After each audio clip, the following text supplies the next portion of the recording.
Hello! Allô! Bonjour tout le monde! Et voici un nouvel épisode de la famille Trapp. Non, c'est pas la famille Trapp, c'est la famille Blébisson en vacances.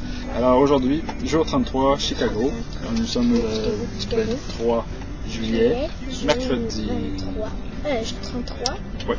Alors aujourd'hui, on se lève, on a bien dormi dans notre hôtel, en France. Ouais. Où est-ce qu'on nous logeons? Au Comfort Inn. Au Comfort Inn, yes. Et nous avions le déjeuner inclus, donc on prend un petit déjeuner à l'hôtel. Et nous voici sur la rue. Alors c'est fun quand on a un hôtel d'entente parce que on est tout près de toutes les activités, donc pas besoin de prendre l'auto. On débarque et on marche. Premier arrêt. Navy Pier. Navy Pier, oui mesdames et messieurs, Navy Pier c'est un quai qui a été aménagé avec toutes sortes d'attractions. On a vu, donc il y a plein de gens qui vont là, il y a des boutiques, cinéma IMAX, salle de théâtre, grande roue, kiosques de toutes sortes, possibilité de faire des tours en bateau, en tout cas il y a pas mal de choses. Possibilité de faire des tours de grande roue. Oui, on va vous en parler, vous allez voir. Alors, on était en route, Catherine avait mis son gilet de New York et elle s'est fait dire, hein, You're in Chicago! Yes. New York. Oui, non, but oui. On n'avait pas eu le temps d'acheter encore des gilets de Chicago. Alors, ça allait venir, mais qu'est-ce que vous voulez? Alors, on marche jusqu'à Navy Pier, c'est une journée radieuse, super beau soleil. On s'est dit, on est à Chicago, les buildings, c'est haut, tout ça, on n'a pas besoin de mettre crème solaire, hein, on va être à l'ombre. Mais on n'a pas de soleil, hein? Oui, alors on marche. La première chose qui nous arrête à Navy Pier, c'est l'envie de faire la grande roue. Ouais, c'est surtout moi qui avais cette envie-là. Lucille n'était pas sûre d'avoir envie. Peut-être envie d'autre chose, mais pas la grande roue. Hein. On l'a un peu forcé parce que on voulait aller faire un tour de grande roue. Puis moi, ça faisait bien longtemps que je n'avais pas fait ça. Toi, Farah, avais-tu déjà fait la grande roue? Non. Catherine, avais-tu déjà fait la grande roue? Non plus. Mamie, avais-tu déjà fait la grande roue? Non plus. Alors, c'était une première pour 3 de nous 4. Alors, on embarque dans une grande roue. C'est assez. Très lentement. Très lentement, parce qu'elle ne s'arrête jamais. Hein. Dans le fond, les gens embarquent pendant qu'elle est en marche, puis débarquent aussi pendant qu'elle est en marche. Puis on monte, ça va assez vite. Hein, c'est pas très long. Puis finalement, maman sentit quand même assez bien. Elle se sentit assez bien, ouais. Elle n'a même pas rempli 2 sacs. Non. Non. Elle n'a même pas rempli un. Elle n'a même pas rempli un, non. Elle a même pris son appareil photo, puis elle a pris une photo même. Alors, ça a bien été. On est débarqué, puis là, après ça, on a continué à marcher, puis on est rentré, sorti, on a vu une exposition sur les policiers. Hein. Aujourd'hui, qu'est-ce qu'ils font pour se préoccuper, pour contrer le crime, pour se préoccuper de cette situation-là, parce que Chicago, c'est une ville quand même assez haute en termes de criminalité. On n'a pas senti ça, mais c'est surtout ça. Et il y avait aussi, ça part du moment où Capone est là. Hein, oui. Puis, Al Capone. Bon. Alors, on voit ça, on voit une exposition de vitrail, on se promène sur le quai, on se rend jusqu'au bout. Puis là, en revenant, on décide d'arrêter manger, dîner, de se prendre une bonne crème glacée Ben Jerry's. Oui.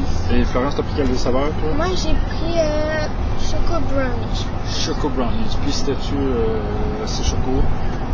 J'aurais pu prendre Chocolate Therapy, mais il n'y avait pas. Ah, c'est ça, il y avait c'est pas genre chocolat par-dessus chocolat. Ouais, ça c'est vraiment chocolat, mais je pense que ça a été trop de chocolat. Non. Ouais. Non? Non? Ok. Jamais trop de chocolat. Qu'est-ce que oui. Alors, là on décide, après avoir vu Navy Pier, de se rendre à Millennium Park à pied. Donc on longe là, une des routes qui s'appelle Lakeshore Drive. Et là, à Lakeshore, c'est comme le long là, du lac Michigan. Et Millennium Park. Dans Millennium Park? Pour se rendre à Millennium Park, c'est ça. On allait voir à Millennium Park, il y a The Bean, qui est une espèce de grosse bean.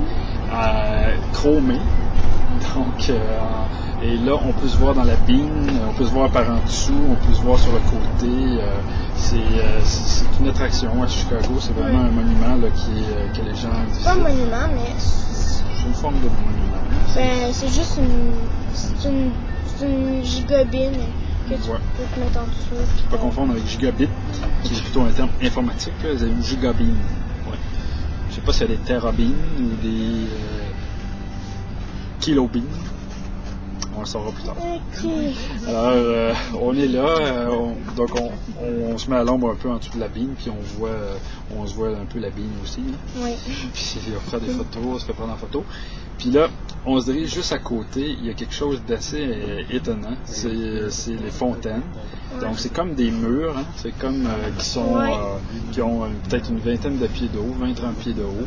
Il y a des murs en verre, et sur ces murs en verre-là, il y a un visage donc, qui apparaît, et ce visage-là là, change, c'est comme de l'intérieur, là, donc le visage change, il sourit, puis là à un moment donné, il fait ça, puis là il y a un jet d'eau qui sort comme du milieu du mur là, et qui arrose les enfants, puis là il y a des camps de vacances qui sont là,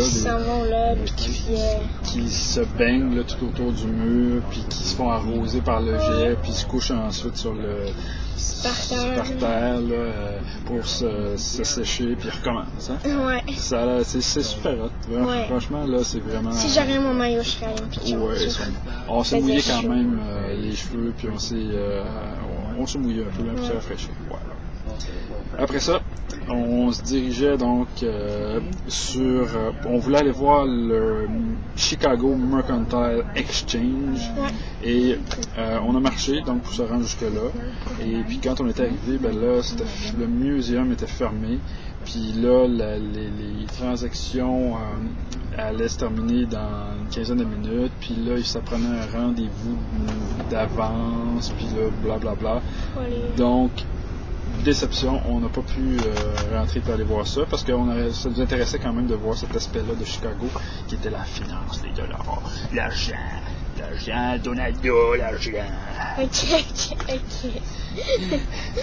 Alors, malheureusement, on n'a pas vu ça, mais bon, on a décidé de se rendre à la tour Sears, qui est la plus haute tour de Chicago et une des plus hautes tours du monde, mesdames et messieurs. Alors, on a fait la file, on a passé la sécurité détecteur de métal. Oui, détecteur de métal, tout ça, pour entrer à la tour Sears. Et Catherine, elle avait son drapeau des Blackhawks. Fait que là, l'agent de sécurité dit Blackhawks, good! Vous pouvez y aller, pas de problème. Vous avez des armes, non, il n'y a pas de problème. Vous avez de la dynamite, non plus. Allez-y. Chicago. Non, c'est une blague, là, c'est pas. Mais il a vraiment dit quand même qu'il y avait un drapeau des Blackhawks, c'était cool. Fait que, on avait les bons arguments. Hein, n'est-ce pas? Alors, là, on est rentré, on est monté jusqu'en haut. Ça monte à 18 miles per hour. Hein, il y a assez de cadres dans cet édifice-là pour faire une fois 3 quarts le tour de la Terre, mesdames et messieurs. Alors, c'est une tour qui date de plusieurs années. Et encore là, on a perdu nos papiers, là, ils sont partis au vent, je pense, hein, sur les statistiques de cette tour-là, mais ça reste quand même impressionnant. On est monté donc en haut complètement et dans l'étage panoramique. Et là, on a vu la Chicago de toute sa hauteur. Et parce qu'il faisait très beau, on pouvait voir loin, puis voir un peu tous les édifices, puis l'étendue de la ville. C'est big, hein? C'est big. Yes. Alors, on a fait ça. On est redescendu. Ouais. Puis là, on a marché encore. C'était la fin des... disons, il était 5h moins quart, 5h. Donc, la fin des bureaux. Les gens sortent. Il y a pas mal de monde sur les trottoirs. On est mêlé à la foule. Puis, on sent bien, hein, Chicago, quand même? Oui. Ouais, on sent bien. On arrête faire un peu de shopping chez Barnes & Noble. Donc, pour acheter des Captain Underpants. Parce que ça, c'est notre lecture préférée, n'est-ce pas, France? On aime bien les Captain Underpants en France. Alors, on arrête, on en fait quelques achats, puis on mange. Dans le fond, le Barnes & Noble il est intégré à l'université St. Paul de Chicago. Donc, on mange un peu les trucs là, de nourriture de l'université. Puis, on repart. Parce que là, on veut faire les boutiques encore. Imaginez des femmes. Hein? Donc, ça magazine des femmes. En Michigan Avenue. Sur Michigan Avenue, il y a toutes les grandes boutiques là, de ce monde, mesdames et messieurs. Vraiment, là, c'est The Magnificent Miles. Yes. Donc, il y a une section là, où on a tous les quartiers, les Gucci, les